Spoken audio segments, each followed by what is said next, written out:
Hey, what's up everyone? It seems like I always do this. I make a very long version of a video before I decide to do another version and shorten it, but I'm going to go ahead and do that now. So when Buzz Aldrin came out and said, well, because we didn't, and that's the way it happened.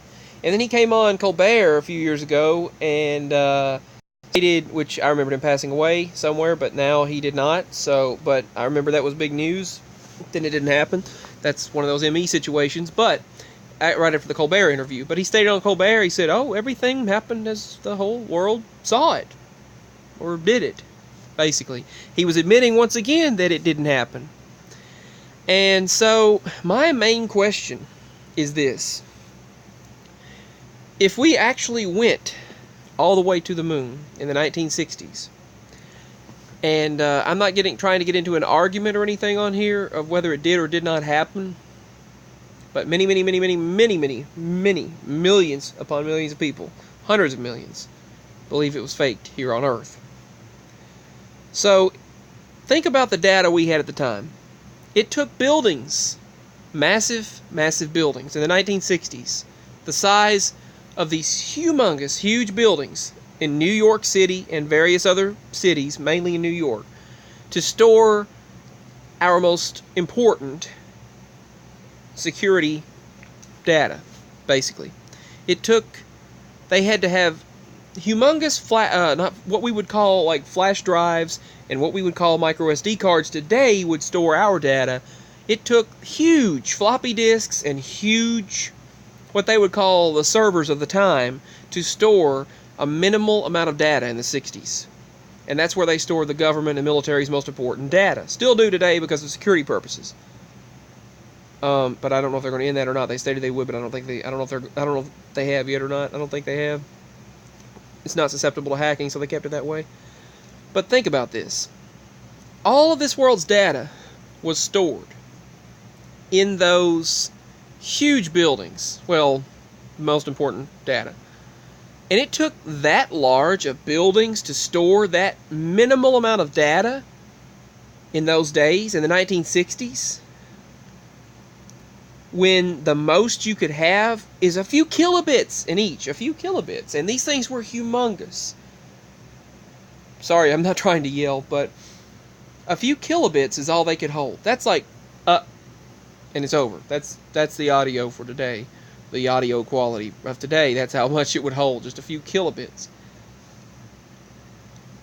That's about the lowest quality you can get. There's kilobits, megabytes, gigabytes, and then terabytes. So, think about this. Just think about this. If we could only store a few kilobits in these humongous devices, in these gigantic buildings, at that time, that we supposedly went to the moon. Neil Armstrong and Buzz Aldrin went to the moon in this tiny little lunar module that is much smaller than the entire buildings needed to store a few kilobytes in each device in New York. Think about that. The tiny little pod, the tiny little lunar module that Buzz Aldrin and Neil Armstrong supposedly went to the moon in was very small.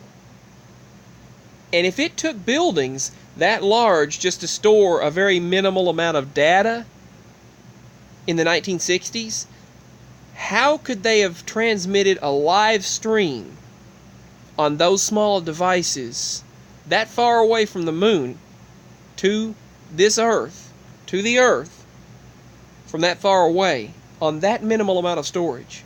We can fit 264 gigabytes on a tiny little micro SD card now, and we have the capability of fitting a lot of storage in very minimal, small amounts of space now, but at that time they did not. And we can do all of this today, wirelessly transmitting data all over the place, and just such technological advancements like I mentioned in my last video, but we still refuse to go back? If we'd been to begin with, why would we refuse to go back now? But another thing is, think about that. That tiny pod that held, or tiny little lunar module that held them, how could it have held that much data needed for let alone a live stream, a live transmission of video and audio and video both, being transmitted all the way from the moon to the Earth, and then transmitted for all television sets to see around this world live. I mean, what if we were trying to fool the Russians at the time? What if we were trying to, because there was a space race going on, what if we were trying to make it seem like we got there first, you know? But that's just a theory. I mean, I'm not trying to put out a bunch of propaganda on anything, and I'm not stating, oh, this is 100% the way it is. I don't want to do that either. Just a theory. Another thing, though, think about that. That tiny little lunar module being able to send a live transmission of video and audio to Earth when we could not even hold a few kilobytes of data on a huge bunch of gigantic floppy disks in buildings in New York City. It took entire buildings to hold that much data, but yet they supposedly transmitted what should have taken a whole lot of data to this Earth from a very small module, lunar module. I just don't see that happening, especially with the technological capabilities of the time. Given the advances now, why wouldn't we go back? So that's just a question. Another question that I've always had is regarding the live streams of space, where all the satellites are. I just always had that question. Just like someone to answer that logically. You don't see them, and wouldn't they block out the sun if we had that much space junk? But anyway, moving on. Yeah, that's just my question.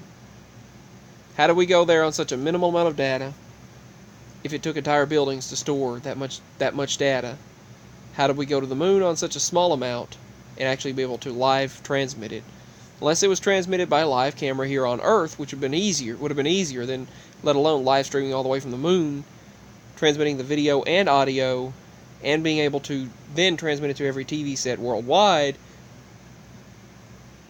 when we couldn't even store a few kilobits on huge devices in huge buildings. Just wondering. That's all I have to say. Just a question. I may or may not upload this. I don't want to cause any controversy. I just want to ask. It's just a theory of mine. Much love. Peace. Bye.